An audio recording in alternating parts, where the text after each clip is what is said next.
Welcome back to another episode of the Boulevard. We are here, final college football week of the season. The national championship is upon us. The Ohio State Buckeyes playing the Fighting Irish of Notre Dame. Um, so tonight's episode, what we're kind of going to do here is we're going to recap the semifinal games, kind of give our thoughts, a little bit of breakdown on that. We're going to go into the national title game prediction, give you guys some picks. We're going to break down a little bit of the NFL divisional round as well. A little quick trivia, quick hitters on some other sports, and we'll round it off for the night. But how you doing, fellas? Jose, Big T, welcome back. How we doing tonight? A little sick, boys, a little under the weather, but I'm powering through here. Last episode of the our last game of the college football season. We don't want to miss this one, so excited, but also extremely bittersweet, right, guys? Like we did a lot of grinding this year, more than we've ever done in our lives, in regards to research, analysis, data, all that stuff. Going back to when did we start? June, July? Start breaking down conferences. Mm-hmm. Our final record, at least as of now, is 25-13 in terms of our absolute best bets. I don't know about you guys. I'll take that every single year, to go to have that kind of record. Really, really good. So I'm really proud of how far we've came as a team and the record we put up. And again, just following our methods and following our analysis. Bittersweet moment. But, you know, for when this season ends, we move on to next season and we'll be back again. Yep. Big T, how you doing tonight, buddy? Man, we're doing good. Like you said, bittersweet. Does kind of suck. It's the last college football episode. A lot of work, a lot of hours went into this thing right here. So Mm-hmm. going back, I mean, breaking down every single team and Power Five conferences and schedules and transfer portal. Which don't get me wrong, it was fun, but this is what we were wanting to get to right here. And so it sucks that it's almost an end at an end. So it's kind of bittersweet. Like I mean, we got the best of the best football on right now, but also at the same time, we know it's kind of coming to an end. So it kind of sucks, but Yeah. it'll be Close, all good close, though. closing Hey, one chapter, moving to the next, right? and for what it's worth, that the first chapter of next season is absolutely fantastic. A If you guys have fire, taken it, if you've yeah, taken a peek at the week one schedule next year, I mean, this is fire. probably the best. This might be the best of our lifetimes, guys. It's ridiculous. And for as good as that Texas Ohio State game was, and we'll get into it, that's actually the next game on the schedule for Texas. Mm-hmm. And after on Monday, it'll be the next game for Ohio State, right? Week one rematch, the semifinals. So again, just more reason to be excited for next year, guys. To get a national championship rematch week one off the rip or a Yeah, semifinal, yeah, semifinal, yeah. semifinal is Yeah. going to be, I mean, fire. Yeah. Mm-hmm. So Going to excited. be Already fire. excited, huh? Already Yeah. excited. Yeah. And I will say this is not our final episode, even though it is our final episode of college football. We still will be breaking down college basketball. I know we're getting a little bit excited over here for some MLB coming up. So we'll kind of start diving into that as well. And we still got the Super Bowl NFL plays. So y'all hang in there with us every week.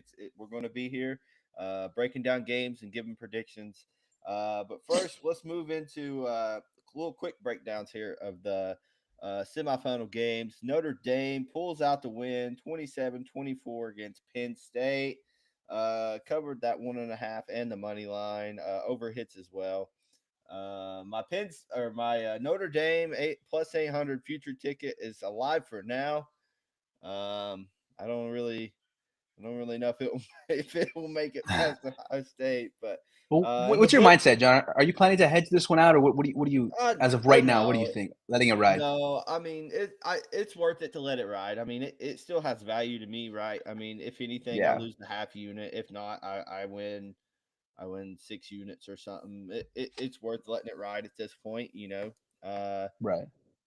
Would I rather had Texas over Ohio State? Definitely, I would have. Absolutely. But Yeah. you know, scared money don't make money, and the books are showing that they think Notre Dame has no chance here. Over at DraftKings, I know they're real stingy with their cash outs, but I was just curious, anyways. They're offering like $10 over the bet I place for the cash out. I mean, that's what they think is going to happen in this game. So, uh, But yeah, I mean, it'll be fun to let it ride out here. There's no way to, I mean, I guess there is a way to hedge this to make a little bit of profit, but it's just not worth it. With Ohio State sitting at like minus 300 or something. So, but Yeah, let us come right anyways, now, no, John. Notre Dame, Penn State, was both games were really good in my opinion. I enjoyed both games. Notre Dame, Penn State, a defensive battle for a while. Not a ton of offense. Some poor quarterback play by both teams, in my opinion. Katron Allen, he's a beast. Jeremiah Love made some plays with his legs despite being banged up. So Nick Singleton played great. What do you guys think about these games? I think we got a worthy team here in the national title game. A defense that could definitely give Ohio State some trouble, right? Yeah, Tyler. I mean, I want you to go first here because I know you swore off Penn State and you Yeah, successfully bet them the first 2 weeks, and now they obviously lost last week. yeah. How did you dissect the loss there? Drew Aller sucks. Penn State it sucks. They have no receivers. James Franklin sucks. Next top five But matchup, fade Penn State. the Zero good zero receptions by the receivers, if I'm not mistaken. Yeah, zero. 0 yards, zero That's receptions from the insane. That's receivers. crazy, bro. They hadn't had a good Uh, receiver since like Jahan Dawson. all I their was gonna say receivers I was have gonna say Allen transferred. Robinson. Yeah, All their receivers have transferred too. Yeah. They've all entered the portal. But the good thing for you, Tyler, is James Franklin is back. Uh, Nick Singleton's back. Katron Allen's back, and your boy Drew Aller's back next year. yeah. Let's fade them. Fade them. Top I five mean, matchups, fade Penn State. You They best believe do. it's Some gonna happen. significant news here. Their D coordinator leaves to go to Clemson, though. yeah, I saw that. Yeah, Look, for what it's worth, I mean, Penn State, yeah, on paper at least, they're bringing back a lot of talent on the offensive side of the ball, right? Where this yeah. year it was kind of the defense that anchored them. Next year, I think we can expect their offense to really, really um, be the backbone of their team, especially if Kotelnicki leaves. I know he's getting some buzz as far as head Mm-hmm. coaching opportunities. So as he stays and Yeah. another year of Aller and Singleton and Allen, I don't want to say sky's the limit because Drew Aller still is your quarterback. I would probably say instead of the sky's the limit, I want to say the floor. We'll just say the grass, I guess. There's only so much Drew Aller's going to do for you, but the offense could get a little better. You never know. Mm-hmm. For what it's worth, this loss in particular, I'm not actually going to blame James Franklin. I don't think he coached a bad game. I don't want to put it solely on Drew Aller, but every time he drops back to pass, I have absolutely no faith he's going to complete it. I know, obviously, you guys were with me watching this game, but I guarantee you, I'm not lying to you. I was watching with a group of people, and I told them, I said, Penn State got the ball back with like 45 seconds left, fourth quarter, right? They had forced a punt by Notre Dame. Mm-hmm. I believe they ran the ball on first down and got like 10 yards. And I told everyone in that room, I said, they should probably run it again because now that they got 10 yards, they may think, oh, we have a chance to win it. And if they let Drew Aller step back there and pass, he's probably going to throw a pick. I'm telling you guys, I said that in verbatim. The very next play, Drew Aller steps back and he gets picked off by Christian Gray. Just it's uncanny how we know what Drew Aller is at this point. He's been there 3 years. I don't know the extra year is going to really help him next year. I mean, he's been getting some NFL buzz, right? Like he was potentially like a first round pick, at least his intangibles or Yeah, his wow. physical traits. I'm shocked, to be honest with you, he came back to school. Like if he's getting first or second round buzz, he should have went to the draft, guys, because he's not that good. And another year of tape is not going to improve his stock. I think he's going to hurt it. But hey, it is what it is. You bring back everybody on the offensive side of the ball, at least quarterback, running backs. Maybe you get better. I know you said, John, the receivers left. I mean, they all those zero catches they had left with them. I don't think it's really going to hurt them all that much. So that's kind of a wash. If anything, it's an improvement. Hey, but I mean, for both you guys, Tyler and John, what percent of this loss or what percent of Drew Aller's struggles would you put on the fact that he really had no receivers to speak of? Like he had Tyler Warren, who was fantastic, but he's only one guy. Like, you need receivers to be successful. And I believe if you go back and listen to our Big Ten breakdown, we said this. We said, look, they don't have any receivers. They have no game breakers on that side of the ball. Like it's going to be a struggle for them. So what do you guys think about that? Do you think getting better receivers or top tier receivers is going to make a massive difference for Aller?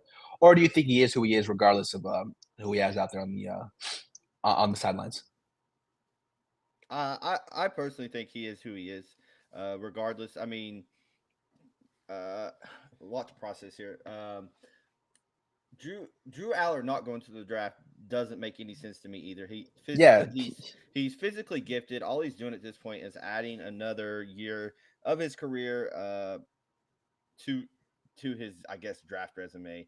But regardless of that, you're losing Tyler Warren. He's the number one tight end going in the draft, and you can't replace that. hmm You can't replace that production, and I don't think any receiver that they could bring in is going to replace that production at this point. A lot of them are pretty much spoken for or have transferred at this point outside of the spring portal. Um, so no, I don't think it's. I think Penn State will take a step back next year, especially if Nicky leaves and their D coordinator. I think Nicky was the saving grace for that team hmm this year, especially on the yeah, offensive side of the ball. Um, Singleton and Katron Allen going back was also kind of a head scratcher for me. They were ranked RB 5 and 6 going into the draft here.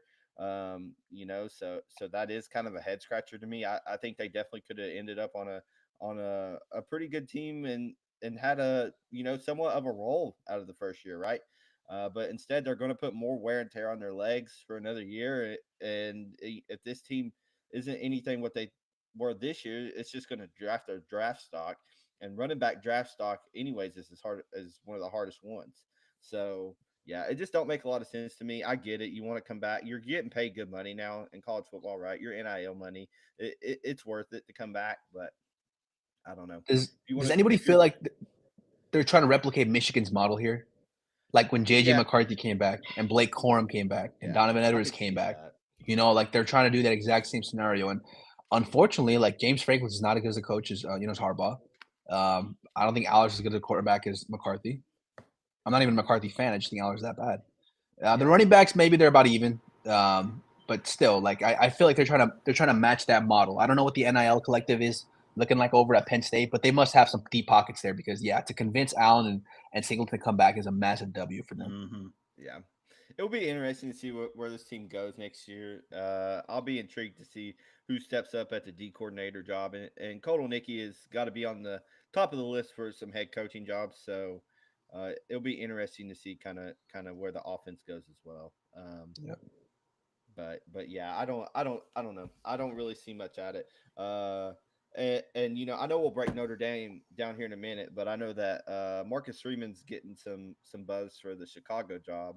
So that's kind of interesting to see how I know that he's focused on the national title game at this point, but it is interesting to see what happens with that as well. Um, do you guys think Marcus Freeman is deserving of that Chicago job? Hell no. No. Get out of No. here. I have never Eh, understood that from the rip. What Like, don't which get me what, wrong, what they're having a good year. They had a good team last year, but Hmm. like I don't that just doesn't make any sense to me Yeah. whatsoever. I mean, I don't think he's an NFL caliber kind of coach. No. To be honest with you, I mean, they've had a lot of like this year. It kind of struck lightning in a bottle, in Yeah. my opinion. And we'll see this next game. If they go out there and beat Ohio State and like look really good while doing it, then it's a different story. You'll get a Yeah. lot of props from me, But if you look at who they've actually beaten in this playoff, I mean, you beat Indiana, who probably not as good as we thought they were. You beaten Georgia, who was on a backup quarterback in his first career start. Again, played fine, but I don't want to say fluky win, but overall wasn't the most impressive win, I guess. Mm-hmm. Then you beat Penn State, who we've known has a history, especially recently, of choking in big games. Um, again, not trying to discredit Notre Dame. They are one of the best teams in the country. Their defense is Hmm. legit, and we'll get into that in a second. But if I'm Marcus Freeman, I'm absolutely trying to go to the NFL. If that's my end game, going to the NFL, you better go now. You better strike while Yeah. the iron's hot. Like you better not do what Drew Aller's doing and go back to school. You better get in the NFL now because this is your best opportunity, in my opinion. Mm-hmm. So if I'm Marcus Freeman, that's the end game for me. Yeah, I'm going. And they have the thing too, real quick. I'm not trying to flip flop here, but Chicago has the pieces for him to be successful as well. Um, but it'll be interesting to kind of see where he goes. I think he's a great college coach, in my opinion. He has a good culture there at Notre Dame.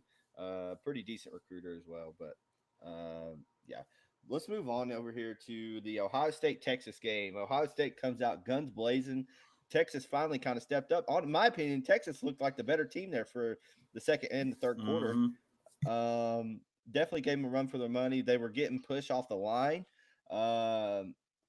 Just kind of the problem we've all said all year, in my opinion, is Ewers Ewers can't do it, and I think that he is honestly the reason they were just out of this game. Yeah. But Ohio State wins 28-14.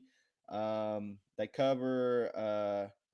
I guess they covered the original spread. I had a 10.5 or something, and that covered off of the fumble recovery touchdown at the end. But yeah, what did you Ridiculous. guys think about this Ridiculous. game? I thought Texas played real well here, and especially on the down in the trenches, I thought they had the better offensive line and the defensive line. They just couldn't make enough plays on offense. Yeah, Well, I thought they played well. By the way, Texas was absolutely the play in that game, Yeah, yeah, betting wise. that was So we unfortunate. were right about the number. Sorry, Yeah, Jose, I go mean, ahead. I didn't mean to cut you off. no, well, you're I good. don't want. I don't want to jump too far ahead either, guys. But again, I know we talked about it at the beginning of the podcast. Uh, Quinn Ewers. I don't know where he goes next year, whether it's the NFL or the portal. I have no idea. What I do know is that the Arch Manning era is upon us, and I cannot wait. And I know you guys can't wait either, right?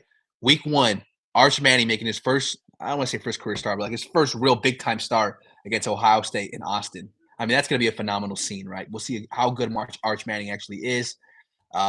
That's going to be a crazy, crazy environment. Can't wait to see that one. Again, we're getting 9 months ahead of ourselves, but still, that should be amazing. Yeah, I mean, there was no way. Like the books were absolutely right on this game. Like this number opened at 4, and it got bet up to 5.5, 6.5 ish. They were right. Like these teams were pretty equal. At no point did I think to myself, "Oh yeah, Texas can't play with these guys." Um, the right team won, I guess you could say, but they did not deserve to cover. So if you're an Ohio State backer, count your lucky charms, count your lucky stars. I'm sorry, and just be prepared. Just be prepared, for some bullshit to come back your way because Texas was absolutely the right side in that game, which kind of sounds funny because for the majority of the game, Ohio State was covering, right? Like Ohio State was always up by 7, but it didn't really like it felt like Texas was in that game. Like Texas was taking every shot Ohio State gave them and was answering. I want to give a shout out to Jedi Barron. He was a Thorpe Award winner this year, best cornerback in the country. He did a phenomenal job on Jeremiah Smith. I want to say he had 1 catch, right, 3 for 4 yards. yards or something. Yeah, for 3 3 yards. yards. Yeah. He was fantastic. We highlighted that. In the pregame analysis. We said, you know what, guys, if anyone's going to give Ohio State problems, it's probably going to be Texas because they have the personnel to match up. The trenches, I thought, played pretty well. But again, credit to Ohio State, made the plays needed to. Their defensive line, their defense in general, especially in the red zone on goal line, goal to goal situations, is phenomenal. Like what they did against Texas was not a fluke. Like they've been doing that the entire season, manning up, building a brick wall on the goal line, and just overall playing fantastic defense down there on that side in the red zone. So credit to them. Credit to Ohio State. Credit to Texas. Sarkisian, I thought he called a pretty good game. The only call that I thought was questionable and maybe not even questionable, just outright bad. I don't know if you remember, John. It was like 2nd and goal from the 1-yard line with a chance to tie the game. And for whatever reason, teams do not run quarterback sneaks. I don't know why. Like if you just ran a quarterback sneak 4 straight times from the 1-yard line, I guarantee you score. Like I would be shocked if you didn't score. Why coaches want to get cute with it, I have no idea. They ran a toss sweep out of pistol formation. He, Quintavion Weisner caught the ball like 8 yards behind the line of scrimmage and then started running laterally when you need to just go 1 yard forward. He started running laterally and he got caught by Caleb Downs and lost 9 yards in that one. And that was all she wrote. Mm-hmm. Why coaches don't run sneaks, I have no idea, but that's why they get paid the big bucks. I guess they must know more than us. But yeah, in all seriousness, though, guys, that was a really ridiculous call and obviously turned the game right there. Yeah. But impressive from both teams, nonetheless. Yeah. That was, I know the exact player you're talking about. That was Caleb. That was very, very high IQ football play by Caleb Downs there. Yep. He cut that off. He saw it coming from the get go. But yeah, I want to shout out Ibuka real quick and Darnell Tate. They stepped up with Jeremiah Smith being locked down. They both had really, really good games, and I'll tell you what. When watching that game, there was many times I thought Will Howard was about to throw a pick, and he just Same. breaded it, and I was like, "Oh Same. my god!" And I was like, I kept telling myself he's going to throw a pick at some point here, but he kept threading it through some really, really tight holes. So that was Yeah. impressive. And speaking of Quinn Ewers, real quick, we'll talk about this just for a second. Quinn Ewers reportedly has recruiting personnel from Ohio State, Alabama, Notre Dame, and Georgia all extremely interested in him as a potential transfer quarterback. Ewers has been graded not to even be guaranteed a second round pick.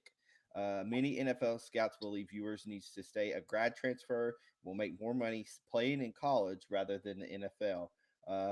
Ewers has multiple $6+ million offers to transfer. Um, Listen, as a Georgia fan, I personally would love for him to come. I mean, I don't. I think Kirby could do something with him. I don't think he's an awful quarterback. I wouldn't mind having him over Gunnar Stockton, in my opinion. But regardless, I think the move here for Ewers would be to stay in college. Uh, any Yeah. input? No, as a USC fan, I'd be glad if we got him. Yeah, I don't think he's horrible. Maybe we're too hard on him, but you gotta remember he was the number one recruit in the country, guys. When you're a 5-star blue chip kind of guy, you're gonna take a lot of unnecessary heat. That's just the way it is. You know what I mean? Just like the number one overall pick in the NFL draft. Like you may go out there and have a good season, you may be okay, but at the end of the day, when you're rated that highly, when you're held in such high regard, you you're placed on a different kind of pedestal.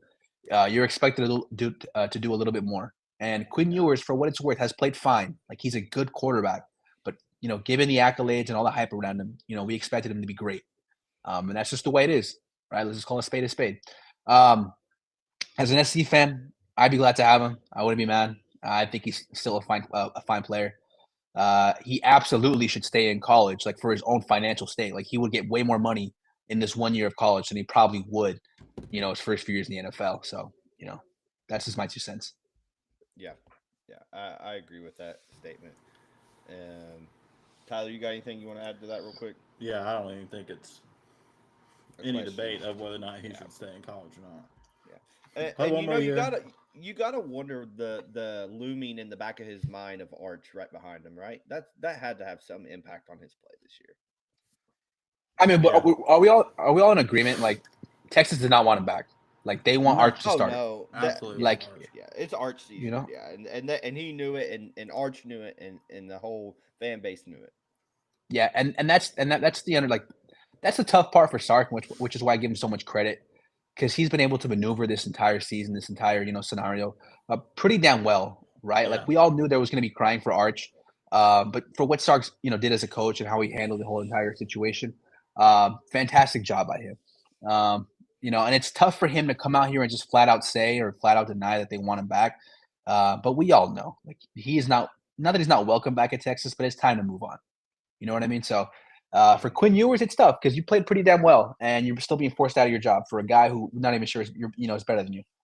But that's the way college football works nowadays, guys. Yep. And we'll move on here, and we'll move into the big game. And I got a little statement here. I'm gonna read off, and then we'll kind of break this down here. This statement comes from a man says, "I am rooting for Notre Dame in the national championship. A lot of these guys are guys that I recruited on both sides of the ball.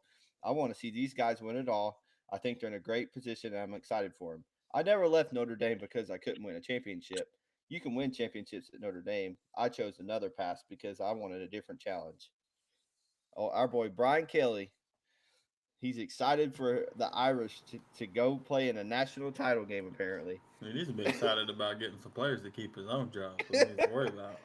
Regardless, the Irish do have a different challenge on their hand. It's going to be hard to take down Ohio State, and the books know that. This line opened at 9.5. It is down to 8. 8. I'm seeing some 8s, some 8.5s, over under 46.5.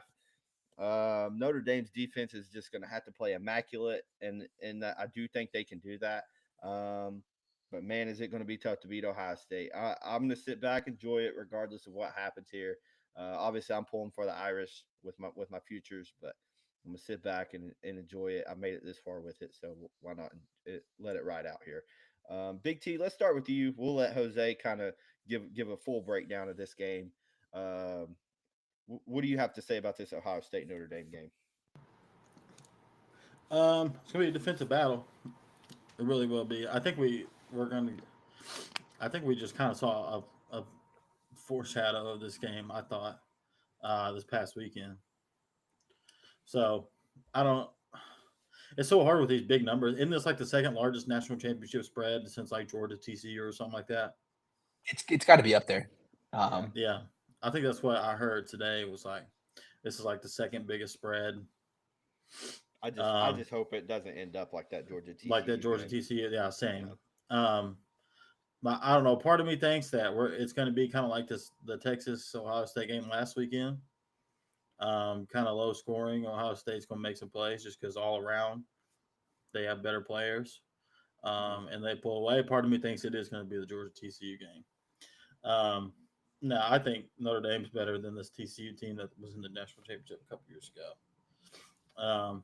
It's undoubtedly on the defensive side of the ball, but I don't know. It's hard to go against Ohio State right here, but there's too many points for me. I guess it's kind of the same as a Texas game, like 8 points in a national championship game.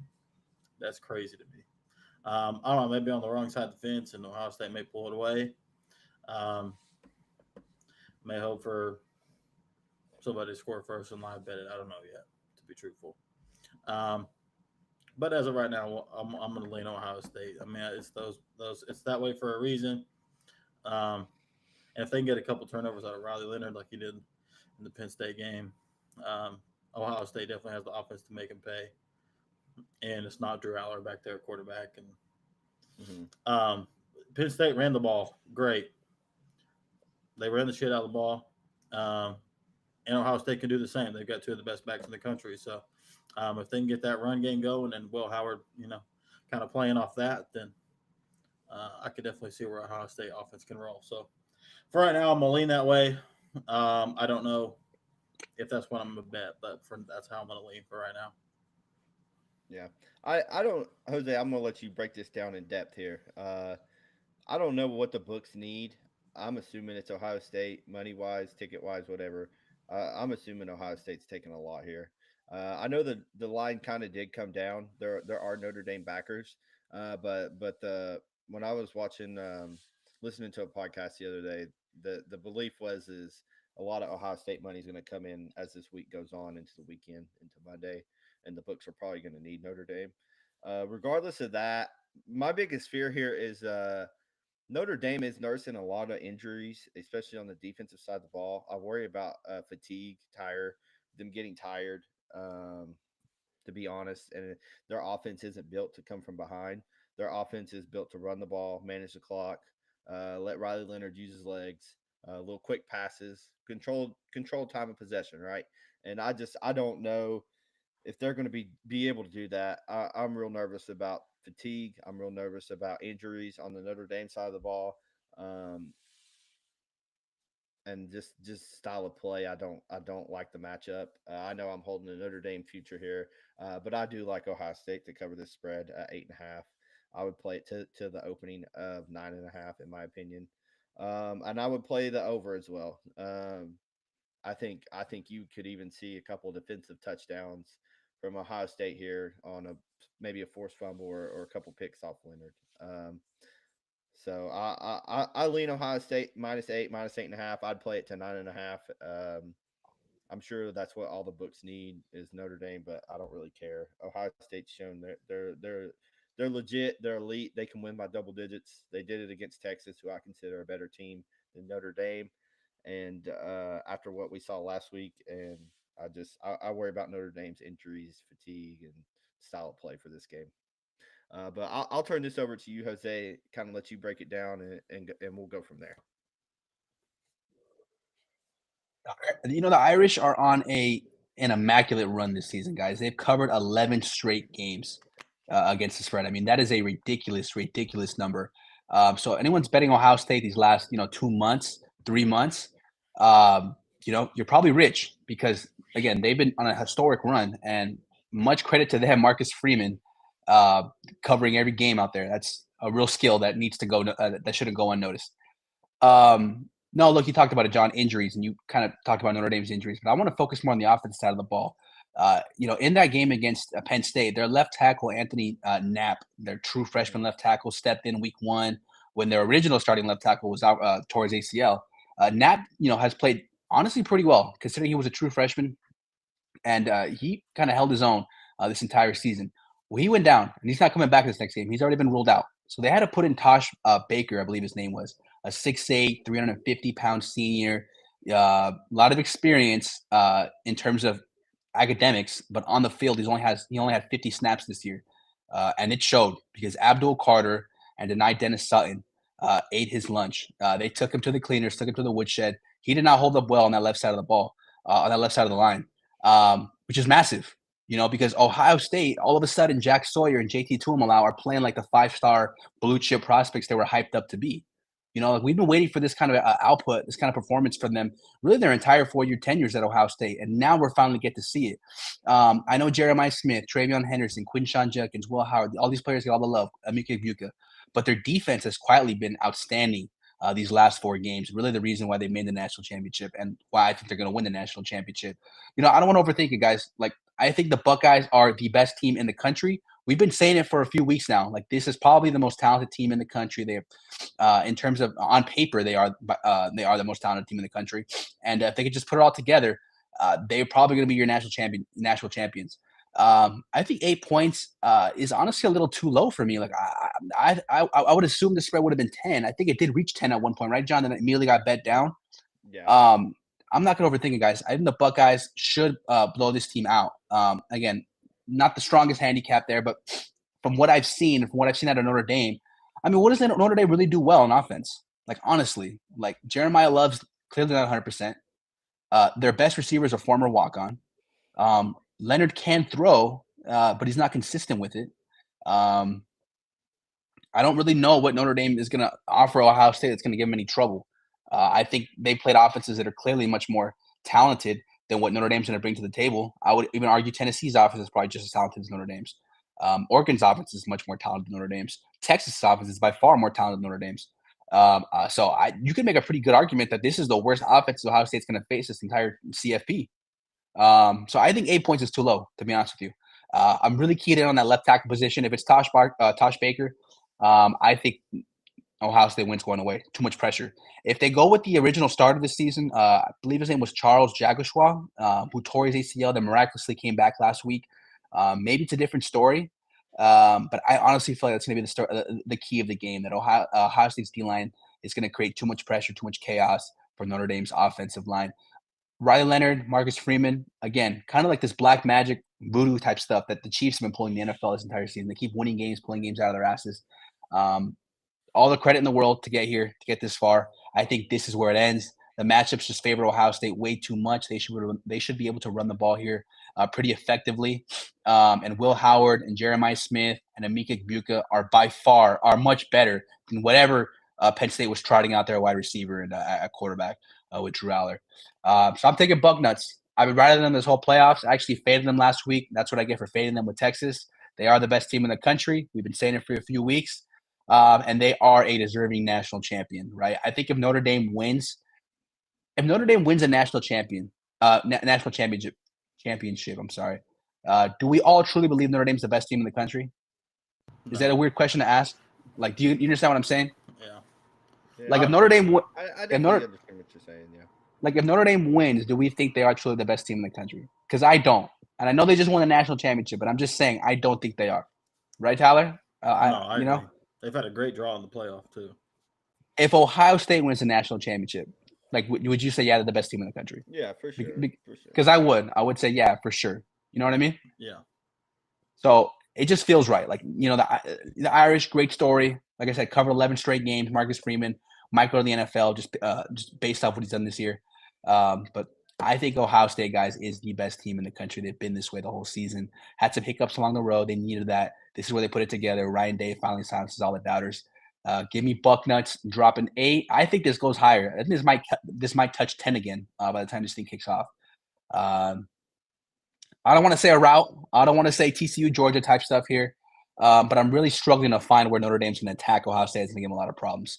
So I'll keep it conservative, I guess. I'll say Ohio State 35, Notre Dame 17. But that's what I was about to say. I swear. I swear that was the number in my head. Well, then I say John and I bet some exact, outcome markets and see what odds we're getting for 35-17. Yeah. But no, I think this is, a 35-17 type game. Honestly, maybe a little bit too conservative there. So I'm going to go with Bucknuts. Well, you heard it here first. We've been giving you plays all year. We're leaning Ohio State here. But follow our action. You'll see our plays there. And speaking of the Chiefs, we're gonna run through some NFL real quick. The Houston Texans take down Tyler's Chargers, and it was not pretty. And they get to face the Kansas City Chiefs coming off a bye, spread at 8.5 here. I absolutely adore CJ Stroud. I love the Texans offense as a whole. I love D'Amico Ryan, but I just think that they're a little bit in over their head at this point. You give AD Reid a couple weeks to prepare here. You give it Patrick Mahomes some rest, Travis Kelsey. I think Kansas City will cover this spread. Um, even though I hate to take them, I know Tyler absolutely cannot stand them. I like Kansas City here with the rest, with the being able to prepare here, and I think they're just going to cause too much trouble for Houston as a whole. Tyler, you want to take it? Yeah, I agree. Yeah, Easy I enough. Plain Easy simple. enough. I don't know. Playing it, playoff football in The Kansas thing City. about the thing Um, about Kansas City is they're just such a different animal when it comes to playoff time. yeah, And yeah, and they've that's had the time key thing here, right? to rest and get some people Yeah. healthy. And uh, I mean, Andy Reid's going to go down as one of the best coaches. I mean, he already is down as one of the best coaches of all time. Um, they got Spags, the D coordinator, is probably one of the best, if not the best, D coordinator of the game. I mean, there's no doubt that he could go at a head coaching job at any time, but he's choosing to stay, which pisses me off because it's just going to make him that much harder to beat every year. How many more But Super Bowls does Andy Reid need to be the GOAT? Like of our generation at the very least, like over Bill Belichick. Is he not in the conversation, guys? I would say he's definitely in the conversation. Yeah. I think he's in the undoubtedly in the conversation. conversation. Yeah. Yeah. You know, and I mean, I know he didn't win it, but he did take Philly to the Super Bowl when he was over there too, and like I said, they Yes. lost, but still, that's an Yeah. amazing accomplishment to do over there as well. Yeah. Yeah. You know, I don't so know.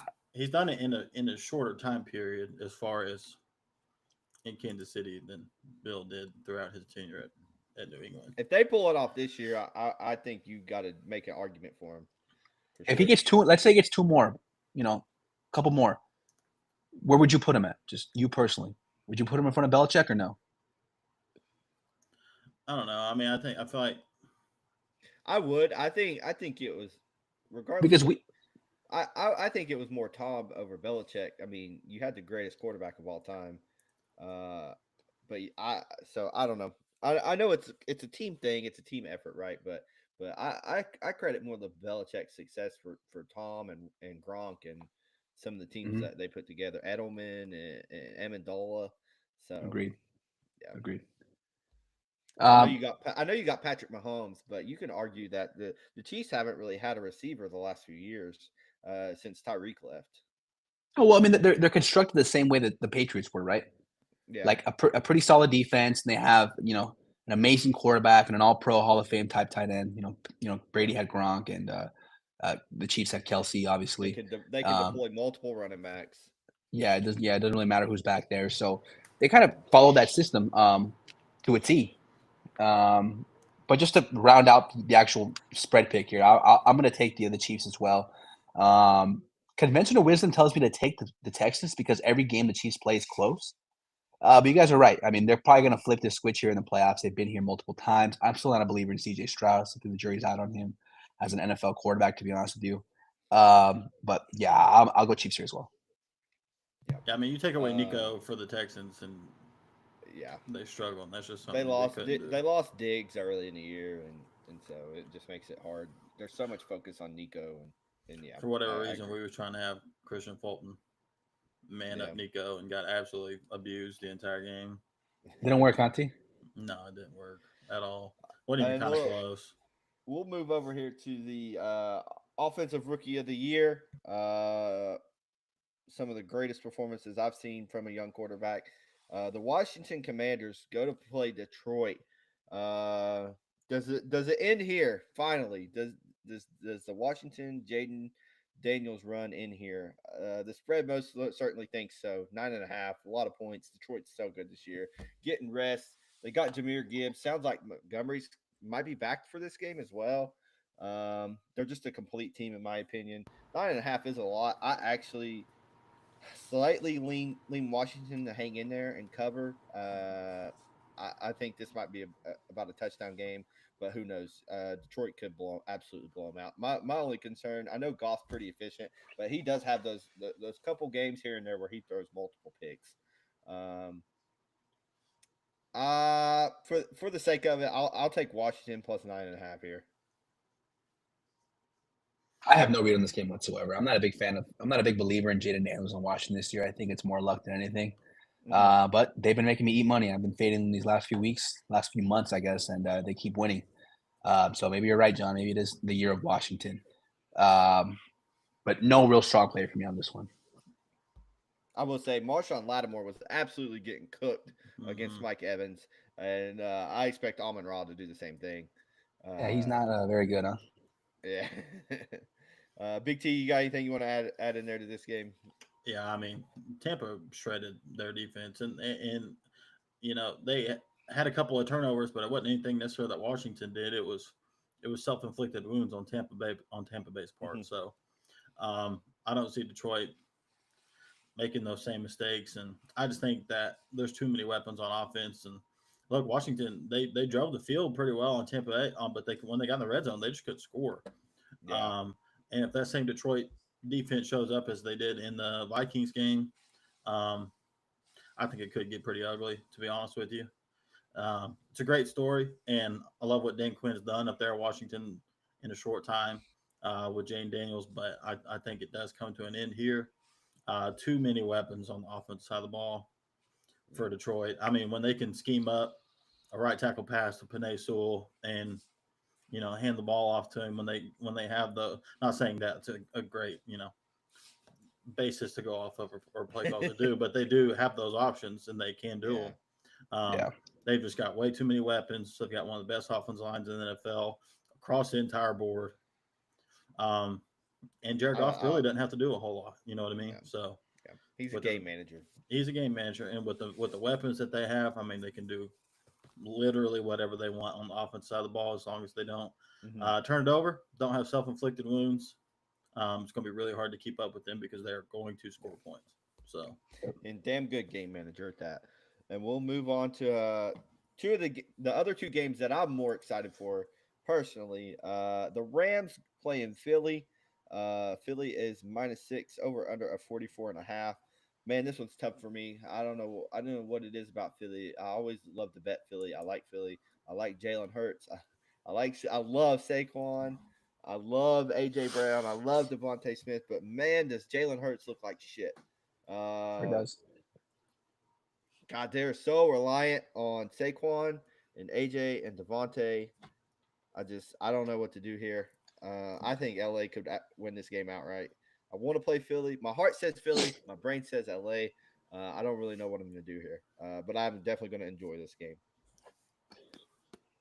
Yeah, I was pretty high on the Rams last week against the Vikings, and they actually came through and won for me. And I'm probably going to back them again. Too. Yeah, they played really, really well. And I'm probably going to back them here against Philly, to be honest with you. I can't put money behind Jalen Hurts right now, just given how he looks. He might still be concussed, guys, just the way he was playing. He didn't look all that good. Yeah. AJ Brown looks time playing in almost a month. AJ Brown, I mean, again, reading the Bible on the sideline. Something like that. Yeah, it was kind of funny as hell. But he's a good enough player to get that kind of pass, so I'm not really worried about that. But yeah, I just think the Rams are a really, really good team, and I think Sean McVay is kind of flexing his muscles here, showing like he is probably one of the best coaches in the NFL. He gets forgotten about a lot because he's been there for so long and he got hired so young. Kind of people are just want to go to the next big thing, but he's still young, he's still innovative, he still is kind of like the grandmaster when it comes to like all these new offensive coordinators coming out and showing these different personnels and plays and all these stuff, different types of offenses. He was like he still is one of the best offensive play callers in the NFL. People still forget about that. This Philly defense though is really good. I'll give them credit here, so I think it could be a pretty low scoring game actually, but I'm going to take the 6 points with the Rams.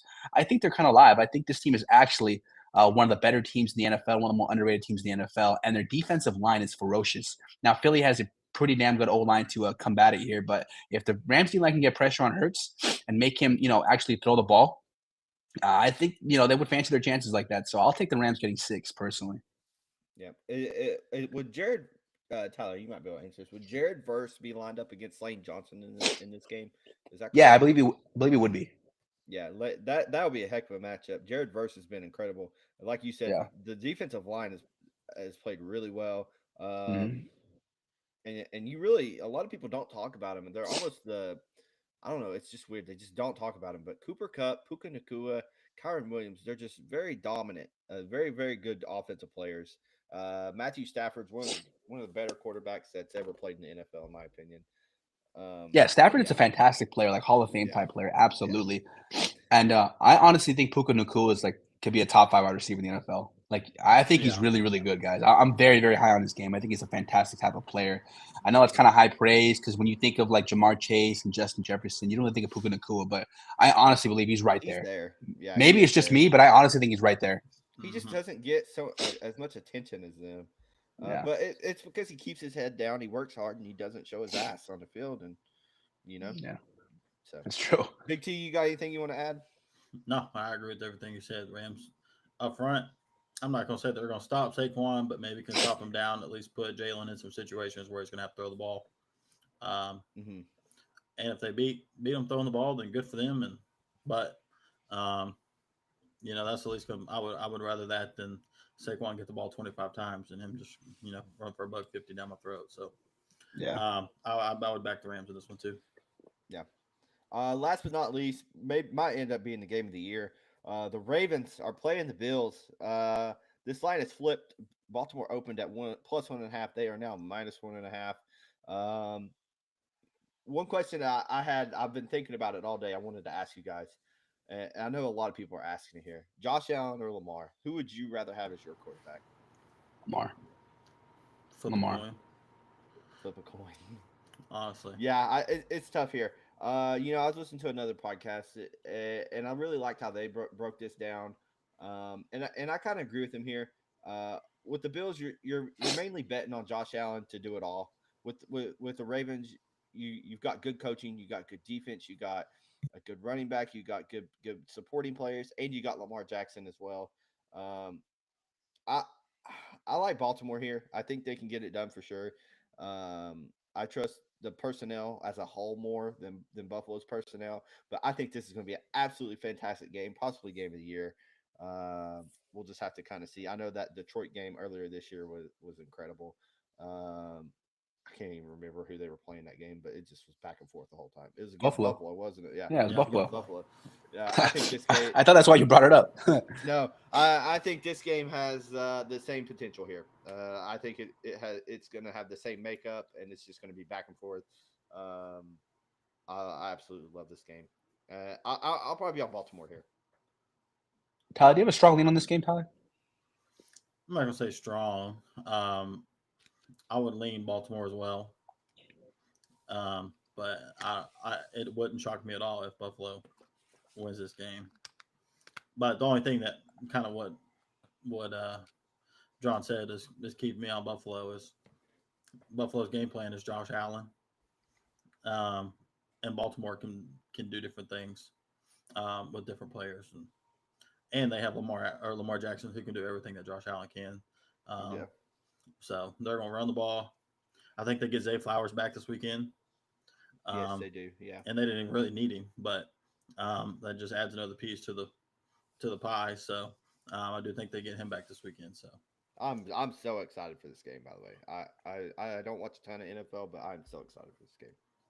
Yeah, I'd lean Baltimore as of right now. Was anybody surprised this game opened Buffalo -2? Or no, do you think that's right? Like, do you think that the opening line I at think least that's was right? They're at home, right? They're the home team. They're at home. Yeah, it's Buffalo. I think this is right. Yeah. Okay. I like Baltimore a lot here, guys. I really do. For the same reasons that you guys already, just said. I think they have more ways to beat you than Buffalo. Who is this a bigger game for? Like in terms of everything, for their legacy, for their careers, Lamar or Josh Allen? Honestly, both. I think it's equally the same. No, let's say you had to pick one. I would say Lamar. I think we're a gambling podcast, Tyler. We can't go off on the. I would say this is a Lamar gambling just podcast because I think Josh is going to have way more chances in his future. In my opinion. Yeah, I would say Lamar as well for the fact of. I mean, they both have the same stipulation. I mean, Josh Allen is older than Lamar. Yeah. Yeah, they both have the same criticisms of, can't win the big one, can't Josh Allen can't beat the Chiefs. Baltimore always In chokes my in the playoffs. Buffalo is a much younger team too, if you look at them, in my opinion. Because how much longer does Derrick Henry really have, and Mark Andrews? You know what I mean? Yeah, and that's why I think the answer is Lamar. There's more pressure on Lamar here because of who he has Mm-hmm. around him. Like Josh Allen, honestly, has nobody. Like, there's no one on that team that I would say, like, on at least on that offense, where I would say, oh yeah, this guy would start on a majority of teams. Mm-hmm. Like Khalil Shakir would not start on a majority of, you know what I mean? The Dawson Knox would not start. Keon Coleman would not start on a majority of teams. Like what Josh Allen is doing over there is fantastic. I still think Lamar is better, but I'm not trying to discredit Josh Allen one bit. Like he still is a amazing player and could be MVP this year. Um, and for that reason, like you guys said, because of what Lamar has at his disposal, and as far as a coaching staff as well, and a defense as well, like he just has so much there. It feels like now is his time. Like I have Baltimore Power rated as the best team in the NFL. Me personally, I think they are the best team in the NFL. This is a fantastic opportunity for Lamar to go out there and show his haters, show everyone really that he is that quarterback who everyone thinks he can be, especially in the playoffs. So I feel pretty strong about Baltimore, guys. I really do think that this is an amazing opportunity for them to showcase what they can do here. So give me the Ravens. Anything less than a field goal is fine, I think. Yeah, I agree. You missed a key fact here is you had a future on Baltimore last year, so they're definitely going to win. That's right. That's right. I forgot about that. Yeah. So anybody I actually had a future on Baltimore last year, 25-1 to win the Super Bowl. They finished as the number one overall seed in the AFC. And they're the best record in the NFL, didn't they? Mm-hmm. Yeah. They had one of the best records in the NFL. But to be fair, because I know what my luck is and I know exactly how this stuff works, I did cash that one out before it even got to the playoffs when I had a chance to lose, go one and done. But you are right. I had a feature on Baltimore last year, which means that they will now automatically win the Super Bowl this year. Yeah. And I don't want to dwell on this long here. I'm just going to throw it out there real quick. I mainly want to get your opinion here, Jose, because I know that you're a Cowboys fan. But Dion and Jerry Jones are speaking about the head coaching vacancy. Mike McCarthy is out. I know that's a big topic, right? Who's going to take over the Cowboys? Should it be Dion? I know, in my opinion, I thought Dion would leave Colorado, but I thought it would have been for a SEC type school, in my opinion, or Big Ten type school. But regardless of what happens here, how do you feel about it? Who would you want? Would you be okay with Dion? What do you think? Would I be okay with Dion? Fuck no. I don't want Deion Sanders as a head coach. Dude. I'm sorry. No way. He's not built for the NFL. He's not. Yeah. What he does in college is fantastic, and I think he's better off being in college. Like I think he's better for the sport as a college coach. In the NFL, I feel like he would flame out. In college right now, especially at Colorado, he has full reign for the next 5, 6, 7 years, guys. I mean, he's not going to. If he doesn't want to leave, he's not going anywhere anytime soon. Mm-hmm. So I don't think Deion's an NFL coach. Now I'll tell you who I do want from the college ranks, and you guys may think to yourself and say, "Really, you want him?" But I'll be honest with you guys. If I could choose anyone from college right now to be my head coach, I'd say Kirby Smart. Like if I'm going to go to college, I want the best coach. I want someone who's been there and done that, who's built a program, and has repeated success. I will take Kirby Smart 10 times out of 10 if I'm going to take a college coach. On a grand scale, like if I could chase any coach, in the NFL or anything, I still think you have to go Ben Johnson, right, from the Detroit Lions. I think he has to be your number one. Some of the names I'm hearing is like Kellen Moore, who I don't want. I was going to ask about Ben Johnson. If I was in Dallas's shoes, I'd want Ben Johnson probably. I think he's the number one name for most teams. Head coach right now. If I had to guess, I would say Ben Johnson goes to the Bears because they have the most to offer, right? They have, going to have a top 10 pick. They have Caleb Williams. They have a lot of, really good players there, or at least key pieces there. DJ Moore, for example. So I think he goes Chicago. I know Kellen Moore is the name that keeps popping up with us. I would be very, very upset if it was Kellen Moore. I think we could do better than Kellen Moore. Jason Witten is another name who's finding his way into these circles. I don't know how in the hell Case Witten's making his name out there, but I don't want him either. As a high school coach, I do not want Jason Witten either. So I don't know who we're going to get. And I just feel like not getting Mike McCarthy back, not that I've wanted him back, but I just kind of wish we're a little bit more organized, right? Like I wish we had like a plan in place. Okay, we're not going to go Mike McCarthy. We're going to get this guy. We're going to get this guy. The way I believe this thing played out was more along the lines of they tried to get McCarthy back. McCarthy wanted, more money or a bigger guarantee than what the Cowboys were willing to offer him. They decided to part ways. now the Cowboys are left holding their you know what in their hands. Like I didn't think they actually wanted McCarthy to leave, but he was asking for too much, and now we have to move forward accordingly. So I'm not sure who it's going to be. Of the names that are being mentioned, none of them excite me. In fact, I would have rather just get McCarthy, to be honest with you. If it's Kellen Moore, or if it's Jason Wynn, or if it's Deion Sanders, I don't want any of them. I want Kirby Smart.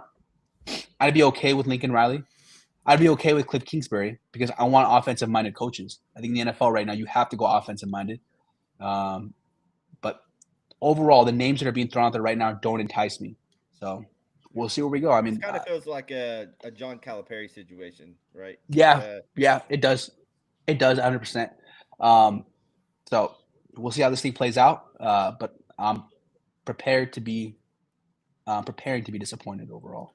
Yeah, the way the whole thing was handled too is kind of weird because I mean, I don't know. From the outside looking in, obviously you don't know what's happening inside, the facility, but it kind of seemed like for the majority, at least the second half of the season, towards the end, Mike McCarthy was probably going to be gone. But it's just like, why'd they wait so long if they were going to do it? Because they've already missed the wave of being able to interview people. Well, so the way I understand it is, like, before week 10, week 11, it was a foregone conclusion. McCarthy was gone. Yeah. Right? The team was not playing well. They did have some sort of a resurgence the second half of the latter part of the year. They started playing better, which is why I think it became an actual conversation as to whether or not they're going to keep him. Yeah. I think Jerry Jones, in his 88-year-old mind, actually decided they did want to keep him for the right price. And again, once it realized they weren't going to be able to negotiate to what they wanted, they had to let him go.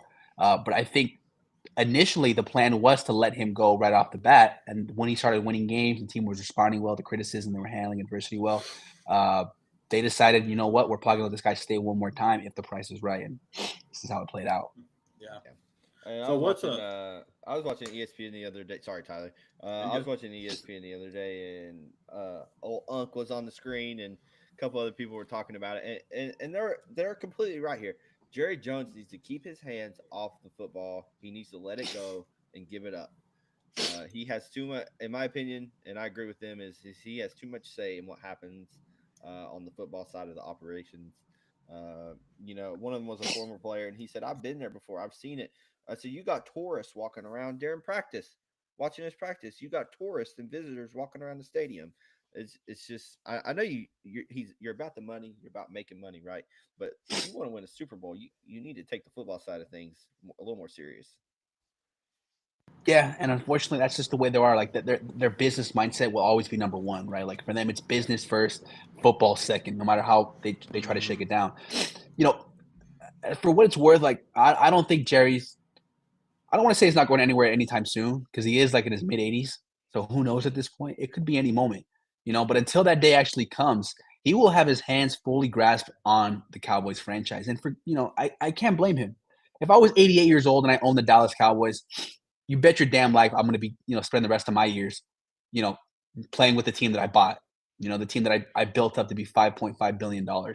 I don't like it. I'm not advocating. I'm not saying, oh, it's a good thing. I'm just saying if I was in his shoes, I'd probably do the exact same thing. So, at this point, you could argue it's more about legacy. That's what he should be focusing on. I don't think he really cares about that. And I think Jerry Jones' legacy is already cemented. Like when you say the name Jerry Jones, like people know who you're talking about, right? How many other owners in the NFL can you say that of? And they're gonna be like, oh yeah, I know who that owner is. Jerry Jones is one of one. So I think at this point he's gonna do whatever he wants as he pleases, for good reason. Like he's a billionaire, he can do what he wants. He bought the team. Yeah, but as no longer in the health to do so, he will not give up anything.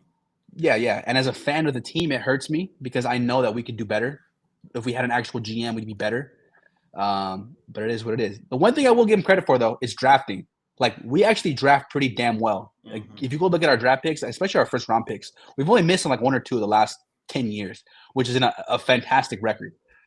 So I will give Jerry Jones credit for that. He can draft. You guys do draft really well. Yeah. Yeah. So, again, I'm not sure if that's even Jerry Jones doing that. But as a whole, like as the team, as a front office, we draft at an extremely high level. So I will give them credit for that. Everything else, though, yeah, subpar. It sucks. We're going to move over to college basketball really, really quick here. I got two trivia questions I want to ask, and then we're going to break down just a couple games really quick and get into the end of this. First trivia question. Cooper Flag is in elite company here. Freshman with an offensive box plus minus above 6 and a defensive box plus minus above 5 since 2008. There's only 5 other players to ever do it. Do you know the 5 players In the country, in the ACC, or in the country? so they need to Davis. have They need Anthony to have Davis? an offensive box plus minus above 6 Anthony and a Davis. defensive box plus minus above 5. Anthony Davis is correct. Yeah. There's 6 total players, Cooper Flag being one. So there's Cooper, Anthony Davis, there's 4 more. They need to be offense and defensive side of the case. They need to be well rounded. They can't just be one or the other. Mhm. There's only 5 other people outside of Cooper that have done it. Anthony Davis is one of them. I'm gonna throw a name out there. I'm not even sure if it's right. Tyler Hansbrough. No. Okay. A lot of these are pretty recent. Okay. Jalil Okafor. No. Hunter Dickinson. Nope. No way. No way. And remember, these were freshmen with an offensive. Oh, okay. Freshman Uh, only. Freshman freshman. only. Okay. Their freshman year. Yeah, they had an offensive and defensive box over 5 and 6 Embiid. on their freshman year. No. Wiggins. Mm-mm. Okay, so Anthony Davis. It's actually kind of hard. Well, it's a hard question. There's a lot of freshmen. Since 2008. Since 2008. Yeah, I can start giving some Greg hints Oden here. would have been. Greg Oden would have been before that. I think who were like some dominant players as freshmen. Yeah, we're gonna need some hints, John. You give us a conference or like if I remember correctly, one played for USC. Mobley? Yes, correct. Evan Mobley.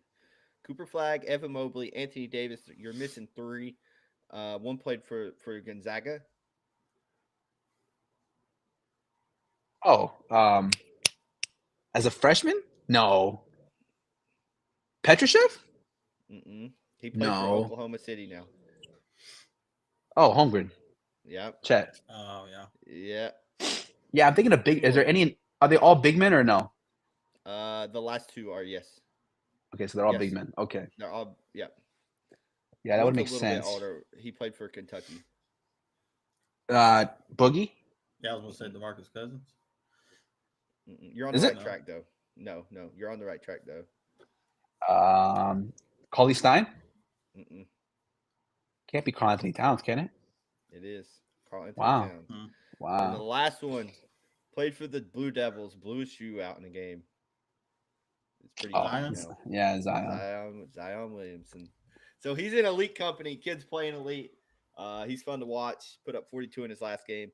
Undoubtedly the number 1 pick, probably. And then we'll move over to one more quick one here. This is this year. There's only 4 schools this season so far that have multiple Quad 1 wins. 5 or more multiple Quad 1 wins. Who are these schools that have 5 or more multiple Quad 1 wins? There's 4 total schools. Gators? Mm-mm. They're at 4. Auburn. Auburn's correct. They have 7 Quad 1 wins this year. Duke? Duke has 5. Yes, 2 more. KU? Mm-mm. Iowa State? Nope. Kentucky. Nope. No, not Kentucky. Okay, let me think about conferences here. Let's go. ACC. Can't be North Carolina because they suck. Big Ten. Oregon? Oregon's correct. They have Yeah. 7 Quad 1 wins. That's a squad right there, dude. Them and Auburn have 7 Quad 1 wins. You got 1 left. They have 5 Hey, check it Quad out. 1 wins. No, Oregon Ducks. Yeah, I should have known that right away. They have 5 Quad 1 wins with Duke. So Oregon, Duke, Auburn, and there's 1 more. Tennessee. Mm-mm. They have. You said it wasn't Florida, right? Nope. This is a Big East school. Oh, UConn? Nope.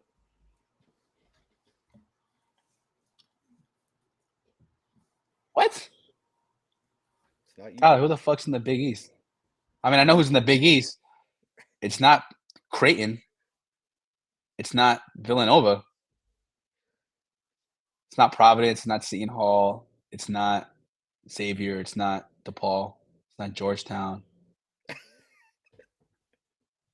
am I missing here? Shaka. Okay. I was thinking. I was about to say St. Marquette. John's actually. Marquette has 5 quad 1 wins. All right. Well, we'll run through. Let's see. I got 6 games here. I'll just throw them out there and say who you think's going to win, and then we're going to move on and wrap this up. Okay. Absolutely fire game. Kansas going to Iowa State. Iowa State. Iowa State. Iowa State. Cyclone. TJ Otzelberger, fantastic coach. Texas going to Oklahoma. I got OU. Oklahoma. Yeah. OU. Big T. Yeah, I'll give me the soonest. Alabama going to Kentucky. Alabama just lost today, by the way, They at did. home against Ole Miss. Ole Miss. The Fighting Chris Beards, the Fighting Women Beaters. Much respect to them. Yeah, right. What's that line going to be, John? What do you think the line's going to be? The Alabama-Kentucky game? I'm not sure. I'll have to dive into it here. Bama by I'll personally take Kentucky here at home. Bama by. What do It'd you be just like, throw? it'd be like 1.5, 2. I was going to say 1. I was going to say 1. Bama 1. Yeah. If that, maybe a pick. I'll You're take the home Kentucky team. at home. It'll be rocking. I might go Bama on that one, actually. Yeah. 3 more real quick. Purdue going to Oregon. Purdue's picked it up as late, but I'm going to take Oregon here to figure it out. I'm still down on Purdue, regardless of them picking it up as a late. Purdue will be favored probably in this game, in my opinion. No way. No way, I John. think so, yeah. Purdue will be favored. Is it in Oregon or is it Purdue? It's in Oregon, but No way. But No. the way Oregon, the difference in that Purdue has played and Oregon has played as late, I guarantee you Purdue will be favored in this game, and I'll be on Oregon. No. Okay. New challenge. If Purdue is favored in Oregon, what are we gonna do? There's no way. There's got to. Can I bet you? There's no way. There's no. We'll figure something. We'll have to figure something out there. John, there's no way. Tyler, am I wrong here? No. Purdue will not be favored in Oregon. Let me see. Let me hold up a second. I'll pull it up. Ole I don't even Miss- think, dude. I don't even think Purdue will be favored in Purdue. Ole Miss playing Mississippi State. Oh, That's a good one. Mississippi State, dude.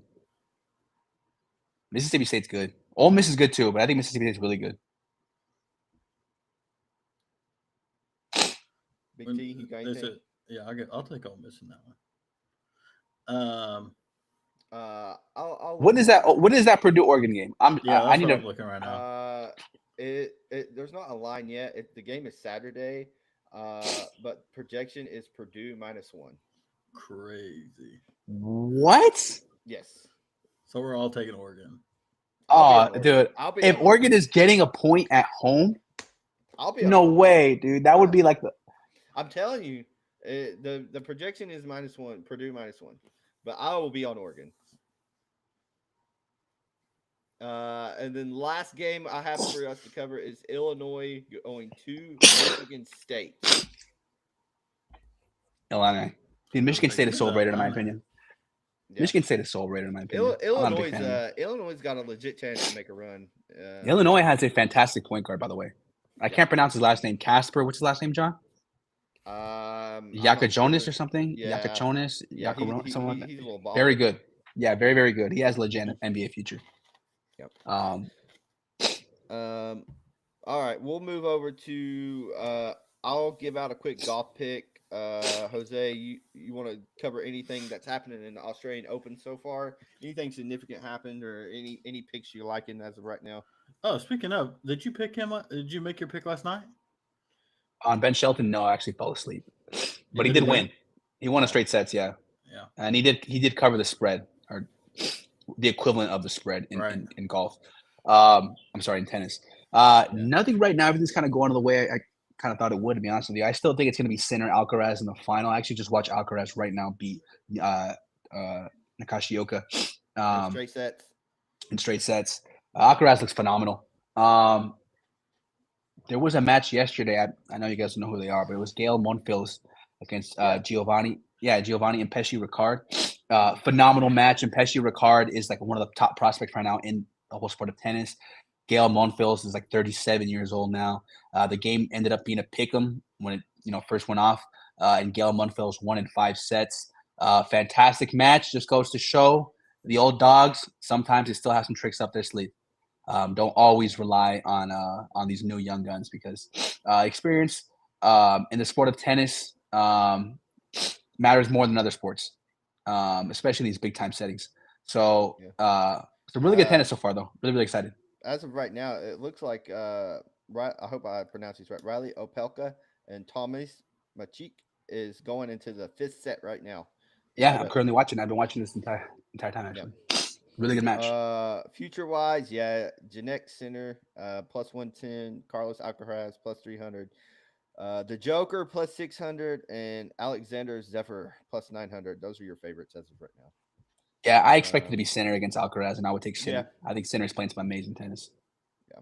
I'll move over to golf real quick. Didn't hit last week on anything. Matt Kuchar played really well. He hung in there as long as he could.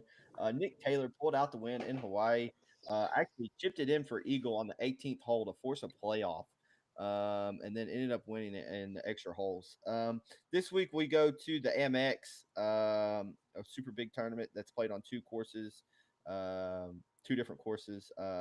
Significant news though, Xander Schauffele has withdrawn from the tournament, your outright favorite, and Scotty Scheffler also will make his return to this tournament, like he said he would. He is still recovering from hand surgery, so there's a lot of value here. Every single player on the board is 12 plus 1200 or more. So your favorite right now is Justin Thomas at plus 1200. There is a lot of experience here. Also a lot of amateurs. I'm leaning more. This is more of a course that is got to have good iron play, good short game. So I'm leaning more towards Sung J M here at plus 1200 as well. He's the co-favorite. I really like Sung J here. Wyndham Clark at plus 3000. He's playing some good golf as of late. Harry Hall at plus 4000 is playing pretty good golf, as well as Will Zalatoris at plus 4500. But if I had to give you a one and done here, I would probably be taking Sung J M at plus 1200, and I might give Ricky Fowler a bone at plus 8000. But yeah, that's it for me. I'll probably be on Sung J, Ricky, maybe one other person for this tournament this weekend. Tyler, you got anything you want to add? No, I'm pretty good on that front.